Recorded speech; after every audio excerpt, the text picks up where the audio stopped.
Yobu 42 olunyiri olusooka n'olwokubiri. Yobu n'addamu Mukama n'agamba nti mmanyi nga ggwe oyinza byonna. Era nga tewali kigambo kye wateesa ekiziizika. Kyokka Isaaya 14 olunyiri olw'47. Isaaya 14:27 brother. Isaiah chapter 14 verse 27. Bible yegamba bweti. Kubanga Mukama ow'eggye ye yateesa.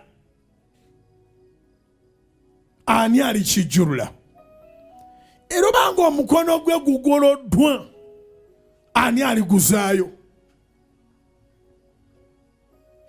Isaaya 14:27 keberawo. Kubanga Mukama ow'eggye ye yateesa, ani alikijjulula? Era obanga omukono gwe gugoloddwa, ani aliguzaayo? Oyinza okulira sitole ezeetoolodde bye weetaaga n'owulira nga biri almost impossible. Ne nkugamba wano nti ojja kubeera bulungi before this year ends ng'owulira kiri perfect. Si kiri kumpi, tikisoboka na kusoboka. Kubanga owulidde sitole eziwera. Abakuloga bakugamba ba kitalo. Abakwesimbamu bakugamba abo bali connected nnyo. Buli wantu we bali. Naye mukwano, ne bw'obanga osoose n'ofuna ekicupuli, ekicupuli sitaani agenda okireeta aba ategeddeko nti ekiri genuine bakikutegekedde. Kubira Mukama engalo ez'amaanyi oba okitegedde.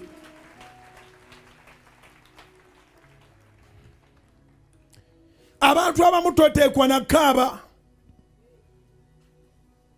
Bwe bakubako miliyoni oba olina amafuta ga miliyoni.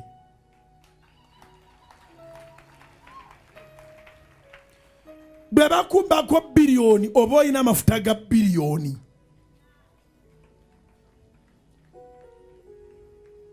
Bwe bakuguza empewo ku poloti oba oli mafuta agagula poloti. Bwovaamu olubuto oba kandidate wa kuzaala n'abaana ye beekola. Kiŋambira akuliranye ekyo kyandibanguyira poloti zijja batawaanya.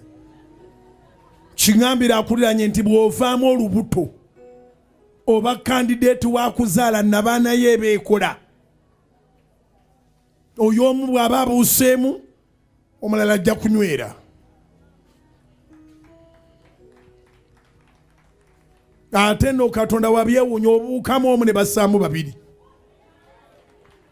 Naalonga okubira Mukama engalo ez'amaanyi.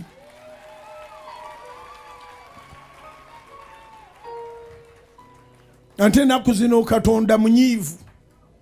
Babiri eyogera mu Yobu essula 9 olunyiri wa 5. Yobu essula 9 olunyiri wa 5 nti ajjula ensozi ne zitamanya bwazivuunisa obusungu. Waliwo kyakwatako nga kibadde kyakwata.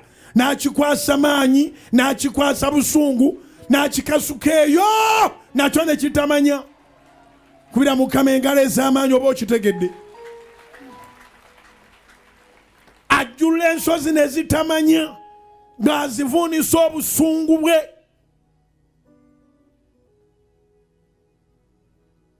Ajjula ensozi ne zitamanya bwazivuunisa obusungu bwe. Yobu essula ya 9 olunyiri wa 5.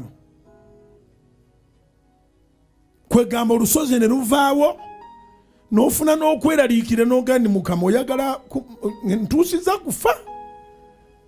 Ngulaba engeri olusozi gye luvuddewo olinga ali mu nnaku z'envannyuma. Nga bw'ogula poloti tekyabeera ya mpewo. Bw'ositula ekizimbe tewabeerawo bakirwanyisa. Kigenda paka kukiggala speed. Ekirowoozo ky'olowoozezaako ku makya olw'eggulu oyina bujulizi.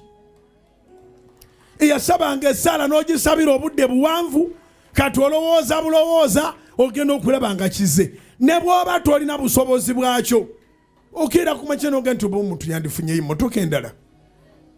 sawa zigenda okwera omusanvu nga lwakubidde ku ssimu owange gy'oli gyendi n'akusangawo nti ono ansangawo bajja bavuga emmotoka bbiri n'abazaayo neyiyo bagende emmotoka ekuyambeko eno akkiririza mbyamagero yekka yabakubira mukama engalo ez'abaggulu akkiririza mbyamagero yekka yabakubira mukama engalo ez'abaggulu zikube